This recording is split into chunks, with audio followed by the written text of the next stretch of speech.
Australia, Glenn Maxwell, who's also called the Big Show, and history.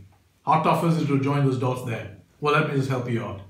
Glenn Maxwell's superb century at Bengaluru helped Australia cruise to a 7-wicket victory as he defeated India and created history to clinch the two-match international series 2-0. Thereby, Australia have won their maiden T20 international bilateral series in India. We're going to talk about how Australia managed to win this great history in Bengaluru. Noel D'Souza reporting here for CricketCountry, and we have Amya Tilak with me. Amya, was it just Glenn Maxwell all the way in Bengaluru, or what do you think India were about 10 to 20 runs short on that sticky M. Chennaswamy strip right there? It was largely Glenn Maxwell's show tonight, although India were 15 to 20 runs short considering the shorter boundaries Chennaswamy has and generally the player's ability to hit big sixes, especially after the entire T20 scene has come up.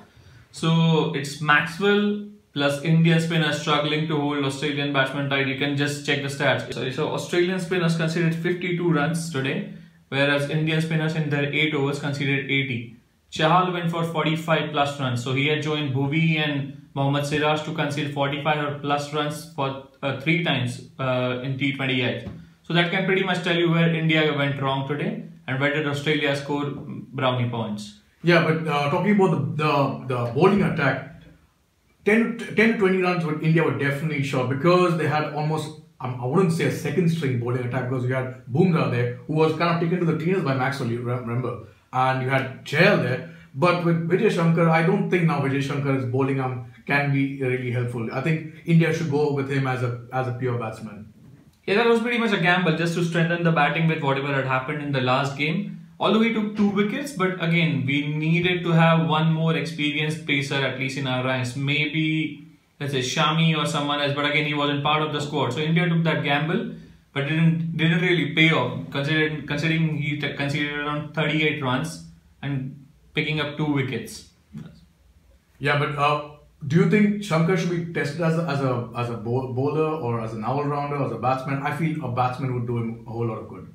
Yeah, his average in first class wickets as a batsman is really healthy. But the thing is, if we need to take him to England, we should test him as a bowler also.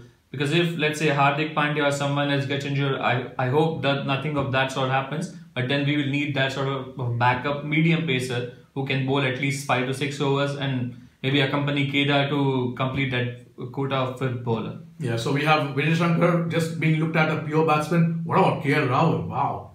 Fabulous. He just continued from where he last left at Vizag.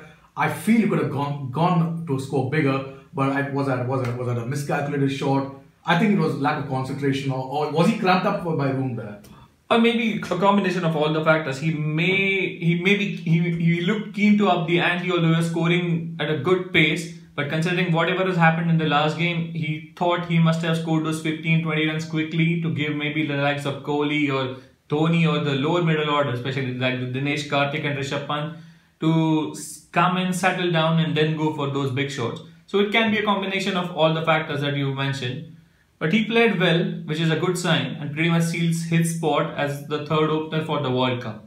Yeah, in fact, India should carry on KL Rahul in the ODI series, which begins now on March 2nd. We're looking at what to look forward to in the ODI series now. One is definitely KL Rahul should be included in that opening lineup. I feel KL Rahul and Rohit as an opening combination would do India good.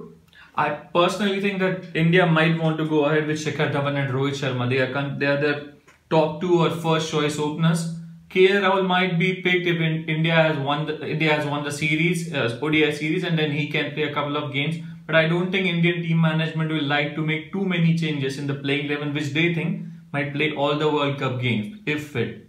That's it. So we are looking at KL Rahul in the side, and obviously Kuldeep Yadav, who's rested only for the T20s, now comes back for the ODI, so India will have an edge there. Bhuvneshwar Kumar is rested for the first 2 ODIs and returns for the remaining 3. So as far as the pace department is concerned, Bhuvi will kind of strengthen that squad only from the 3rd ODI. What else can we look forward to, Amir, in the ODI series? The good part is although Bhuvi won't be there for the first couple of ODIs, Shami will be part of the team, and Shami and Bumrah bowling together, it might help even if they want to give a chance to Vijay Shankar to bowl those 5 or 6 or just to test him as we just now discussed, then it can be a handy option to have Shami and Bumrah bowling those 20 overs of their quota and then trying out Vijay Shankar.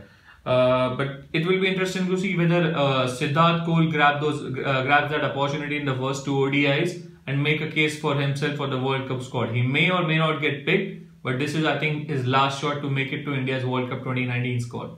Yeah, Siddharth Kaur, that's a good point there. In fact, Siddharth Kaur does, because he did manage to kind of curtail the flow of runs today, and possibly if he does well in the ODIs, who knows, he might just board that flight to Heathrow. So we're looking at KL Rahul working among the in the batting department very closely in the ODI series. Vijay Shankar, purely a batsman. Siddharth Kaur a pressing case for himself in the ODI series, and in fact, India do not want to give Australia, defending champions, the momentum as they go on to the World Cup. Remember, Australia have 5 more ODIs left. They hop on to Sharjah to face Pakistan in 5 ODIs. India, this is their last assignment. So they do not want to give Australia the momentum. They've got the momentum now. They definitely, certainly do need to stop this momentum, or else India might just scratch their heads, and with conference not going their way, it'll be a little bit of a problem for the think tank when they leave for the ICC World Cup in England.